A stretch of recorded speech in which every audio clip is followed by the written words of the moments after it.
Hello everyone. ये inter exam में 1 month से भी कम का समय बचा है और बहुत सारे स्टूडेंट्स के माइंड में ना ये चीज आ रही है, यार अब करे क्या। कुछ स्टूडेंट्स का कोर्स कंप्लीट हो गया है, कुछ स्टूडेंट का अभी तक कोर्स ही कंप्लीट नहीं हुआ है और कुछ ऐसे स्टूडेंट्स भी हैं जिन्होंने अभी तक स्टडी स्टार्ट ही नहीं की। यार मुझे मैसेज आ रहे हैं सभी के। तो क्या करना चाहिए? आप सिंगल ग्रुप दे रहे हो, फोर्थ ग्रुप दे रहे हो, जो भी सिचुएशन में आप हो, इस thing we will cover in this video. आपको एक proper guidance, proper road map मिलने वाला है कि यार अब ना आगे करें क्या। तो वीडियो को एंड तक जरूर देखिएगा, बहुत बहुत यूजफुल होने वाला है। और हाँ, वीडियो अच्छा लगे ना तो लाइक करना मत भूलिएगा, सब्सक्राइब कीजिएगा और अपने फ्रेंड्स के साथ शेयर कीजिएगा, क्योंकि यार ये चीज़ मुझे भी मोटिवेट करती है। तो स्टार्ट करते हैं हमारे वीडियो से। तो फर्स्ट थिंग आपको करनी है कि सबसे पहले ना चार्ट लीजिए, उसके ऊपर लिखिए कि हर एक सब्जेक्ट में क्या क्या चीज़ें आपकी कंप्लीट हो गई है और क्या क्या करना ड्यू है। भले ही आपका सिलेबस बाकी होगा, माइंड में कहीं ना कहीं घूम रहा होगा, या इस सब्जेक्ट का मुझे आरटीपी देखना है, इसका एमटीपी देखना है, फ्रेंड ने बोला था वो क्वेश्चन बहुत अच्छा है, एक बार वो देख लेना। तो ये सारी चीज़ें जो आपके माइंड में चल रही है ना, उसको पेपर पे लाओ। जी हाँ, ये बहुत बहुत इम्पोर्टेंट है, क्योंकि जब माइंड में चीज़ें चलती है ना तो कंफ्यूजन क्रिएट करती है, और जब आपके बुक में आपके हाथ में होगी ना तो आपको आइडिया होगा कि यार अब मुझे क्या करना है। तो फर्स्ट थिंग आपको यही करनी है कि हर एक सब्जेक्ट में बाकी क्या क्या है ना, फर्स्ट थिंग वो लिखो, और क्या क्या हो गया है वो लिखो। नेक्स्ट थिंग आपको करनी है, देखो 3 टाइप के स्टूडेंट्स यहाँ पर हो सकते हैं। नंबर 1, जिनका कोर्स कंप्लीट है, या कोर्स कंप्लीट हो चुका है, आप रिवीजन के बारे में सोच रहे हैं, लेकिन ना कहीं कॉन्फिडेंस नहीं आ रहा है, यार मैंने स्टडी तो कर ली है लेकिन कहीं कुछ भूल गई तो यार पता नहीं कैसे रिवाइज करूँ कि यार लास्ट से सारी चीज़ अच्छे से रिवाइज करूँ। सेकंड टाइप के वो स्टूडेंट्स होंगे जिनके ना अभी तक कोर्स भी कंप्लीट नहीं हुआ है। जी हाँ। एंड थर्ड, स्टडी स्टार्ट नहीं की है। तो देखो, उन स्टूडेंट्स को क्या करना है जिनका कोर्स तो कंप्लीट हो गया लेकिन अभी तक कॉन्फिडेंस नहीं आ रहा है। सबसे पहले ना खुद को अप्रिशिएट करो कि आपने अच्छे से कोर्स कंप्लीट कर लिया। अब आपके पास इनफ टाइम है कि आप अच्छे से 2 रिवीजन कंप्लीट कर सको। जी हाँ, आप 2 रिवीजन बहुत अच्छे से कंप्लीट कर सकते हो। इसके लिए भी एक प्रॉपर रोड मैप मैं अपने नेक्स्ट वीडियो में दूंगी। अभी आपको मैं बता रही हूँ कि आपको चीज़ें करनी क्या है। तो सबसे पहले अब आप हर एक सब्जेक्ट का ना एबीसी एनालिसिस देख लीजिए। अब आपको रिवीजन करते टाइम क्या करना है, सबसे पहले हर एक सब्जेक्ट का ए और बी कैटेगरी के जो चैप्टर्स है ना उन्हें पहले कंप्लीट करना है। आपके फर्स्ट ग्रुप में 3 सब्जेक्ट है, तो सबसे पहले उन सब के देख लो, ए और बी कैटेगरी में कौन कौन से चैप्टर आते हैं वो कंप्लीट कर लो।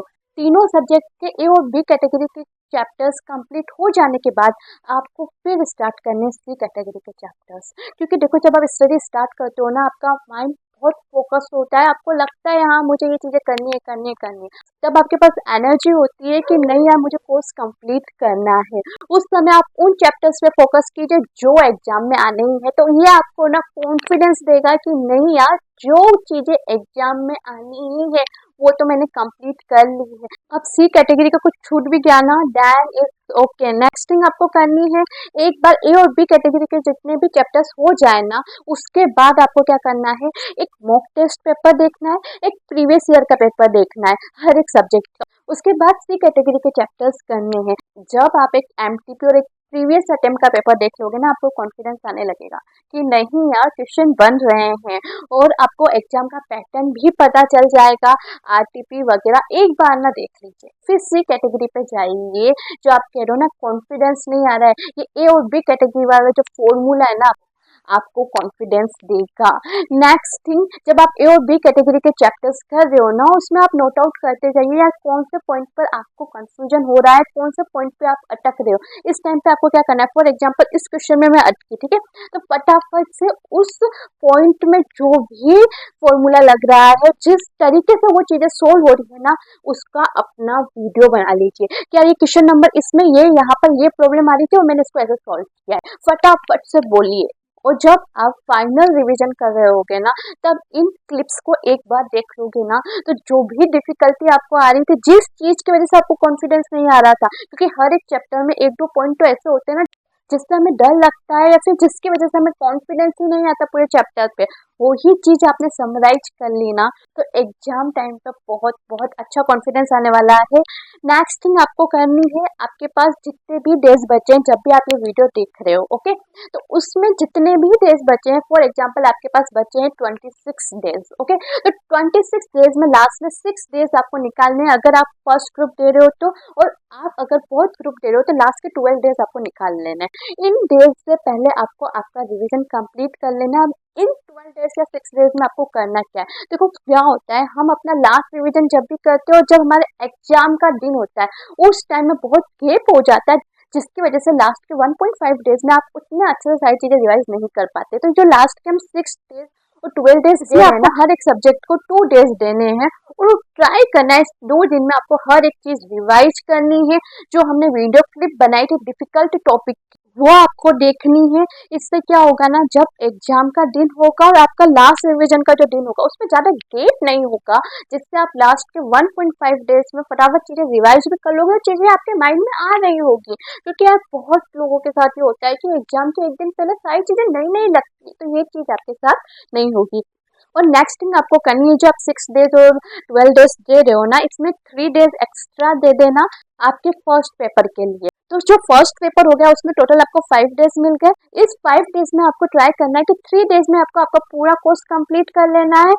लास्ट 2 डेज में एक बार फिर से सारा कोर्स आपको देखना है। यस, आपको फर्स्ट पेपर से पहले ही उसके 2 रिवीजन करने हैं। इसमें आपको ज्यादा टाइम नहीं लगेगा, लेकिन आपको कॉन्फिडेंस बहुत अच्छे से आएगा। सेट नेक्स्ट थिंग जो आपको करनी है, आप पूरे दिन में जो भी स्टडी कर रहे हो ना, नाइट में एक बार उसको रिवाइज करके सो।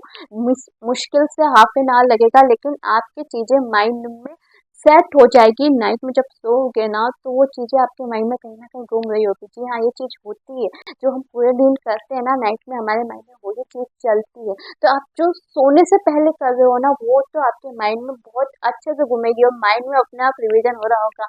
बिलीव मी फ्रेंड्स, जब आप पूरे तरीके से एग्जाम के जोन में होते हो ना, तो आपको कई बार महसूस हुआ होगा कि आपके टीचर की आवाज आपको नींद में सुनाई देगी। मेरे साथ तो हुआ है, आई थिंक आप में से भी किसी के साथ तो हुआ ही होगा।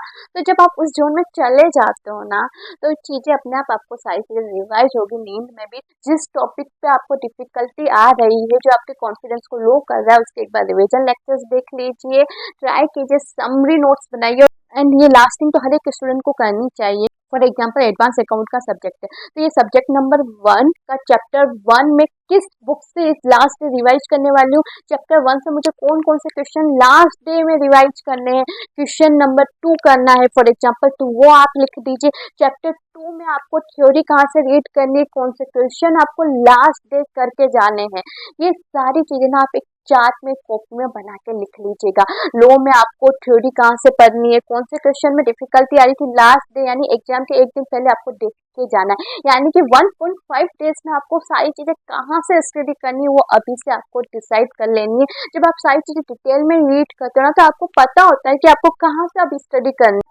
लेकिन लास्ट के 1.5 डेज में आप ये चीजें भूल जाते हो, तो अभी से लिख लो, पूरा प्लान बना लो 1.5 डेज के लिए, तो ये आपको बहुत बहुत हेल्प करेगा। क्योंकि आपने पूरे टाइम क्या स्टडी किया मैटर नहीं करता, एग्जाम के 1.5 डेज पहले कितने सिस्टमेटिक वे में आपने स्टडी किया ना, वो मैटर करता है। 1.5 डेज पहले आप कुछ चीज रीड करके गए हो, वो एग्जाम में आके ना बहुत कॉन्फिडेंस से आंसर लिख पाओगे। नेक्स्ट कैटेगरी के वो स्टूडेंट्स जिनका अभी तक कोर्स भी कंप्लीट नहीं हुआ है, वो ना अपने पूरे दिन को 2 पार्ट में डिवाइड कर दो। अगर आप 14 घंटे स्टडी कर रहे हो तो 7 घंटे 7 घंटे 2 पार्ट में डिवाइड करो। 7 घंटे में आपको सारी चीजें रिवाइज करनी, जो आपने स्टडी कर लिया उसको रिवाइज करना है, एंड 7 घंटे में आपको नई चीजें स्टडी करनी है। इससे आपका जो कॉन्फिडेंस डाउन हो रहा था ना कि यार मेरा सिलेबस कंप्लीट नहीं हुआ, उधर से क्वेश्चन आ गए तो क्या, तो सिलेबस भी कंप्लीट हो जाएगा एंड आपका रिविजन भी साथ के साथ चलता रहेगा। तो ये चीज आपको फॉलो करनी चाहिए। प्लस जो मैंने फर्स्ट कैटेगरी वाले स्टूडेंट्स को एडवाइस दिए, वो सारी चीजें आपको आपकी स्टडी में लागू करनी है।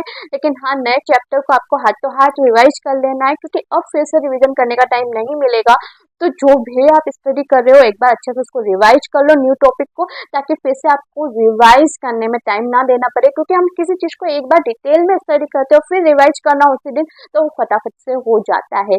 एंड हाँ, अगर कंफ्यूजन में चल रहे हो कि बहुत ग्रुप दूं या सिंगल ग्रुप, तो यही मेरी एडवाइस है कि पहले एक ग्रुप को कंप्लीट करो, पूरा अच्छे से उसको रिवाइज करो, फिर आपके पास टाइम बचता है तो सेकंड ग्रुप को भी साथ में लेके चलो। अदरवाइज फोर्थ ग्रुप के चक्कर में कहीं एक ग्रुप में ही ना अटक जाओ। तो अगर आपका फर्स्ट ग्रुप कंप्लीट हो गया है और सेकंड ग्रुप की कुछ क्लासेस बाकी है, तो ये फॉर्मूला आप यूज कर सकते हो कि आप पूरे डे को ना 2 पार्ट में डिवाइड कर दो। एक पार्ट में फर्स्ट ग्रुप करो, दूसरे पार्ट में सेकंड ग्रुप का जो ड्यू सिलेबस है ना उसको करो। इससे आपका फर्स्ट ग्रुप भी पीछे नहीं रहेगा अगर एक ही सब्जेक्ट में कुछ चीजें इनकम्प्लीट है तो। बट ये डिसीजन ना खुद की कैपेसिटी को ध्यान में रख के लेना कि यार मुझे सिंगल ग्रुप देना है या फोर्थ ग्रुप, क्योंकि खुद को खुद से बेहतर कोई नहीं जानता। लास्ट कैटेगरी स्टूडेंट, दीदी नींद ही अभी उठी, अभी तक स्टडी स्टार्ट नहीं की, अब क्या करें।